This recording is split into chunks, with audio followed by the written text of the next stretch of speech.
Hi നമസ്കാരം, ഞാൻ സുനുവാണ്. നിങ്ങൾക്കുള്ള ഒരു ഇൻഫർമേഷൻ വീഡിയോ ആയിട്ടാണ് ഞാൻ ഇന്ന് വന്നിരിക്കുന്നത്. വീട് പണിയിൽ ഏറ്റവും ഇമ്പോർട്ടൻ്റ് ആയ ഒരു ഘട്ടമാണ് വയറിംഗ്. കുറച്ച് കാര്യങ്ങൾ ശ്രദ്ധിച്ചാൽ ലൈഫ് ലോങ് ഡ്യൂറബിലിറ്റി ഉള്ള വയർ സെലക്ട് ചെയ്യാൻ സാധിക്കും. നമ്മളിപ്പം ബ്രാൻഡ് നോക്കുകയാണെങ്കിൽ തന്നെ ഓരോ ബ്രാൻഡിനും ഓരോ മോഡൽസ് ഉണ്ട്. ഓരോ മോഡൽസിനും അതിൻ്റേതായ ഫീച്ചേഴ്സും ഉണ്ട്.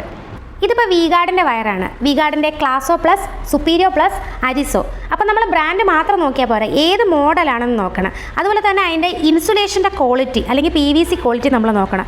അതിൻ്റെ ഉള്ളിലെ കോപ്പറിൻ്റെ ക്വാളിറ്റി നമ്മൾ നോക്കണം. അതുപോലെ തന്നെ അതിൻ്റെ കറണ്ട് ക്യാരിയിങ് കപ്പാസിറ്റി എത്ര നോക്കണം. അതിൻ്റെ ബോക്സിൽ തന്നെ മെൻഷൻ ചെയ്തിട്ടുണ്ടാവും. കൂടാതെ HRFR ടെക്നോളജി ആണോ, EBM ടെക്നോളജി ആണോ, എക്കോ സേഫ് വയേഴ്സ് ആണോ, zero halogen low smoke technology ആണോ, ഈ ഫീച്ചേഴ്സ് എല്ലാം ഉണ്ടെന്ന് ഉറപ്പ് വരുത്തിയതിന് ശേഷം മാത്രം ഒരു വയർ സെലക്ട് ചെയ്യുക.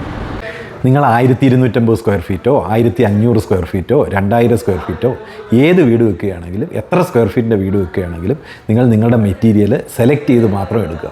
ഇലക്ട്രിക്കൽ വയർ സംബന്ധമായ എന്തെങ്കിലും എൻക്വയറി ഉണ്ടെങ്കിൽ നിങ്ങൾ ആറ്റൂർ ഇലക്ട്രിക്കൽസുമായിട്ട് ബന്ധപ്പെടുക.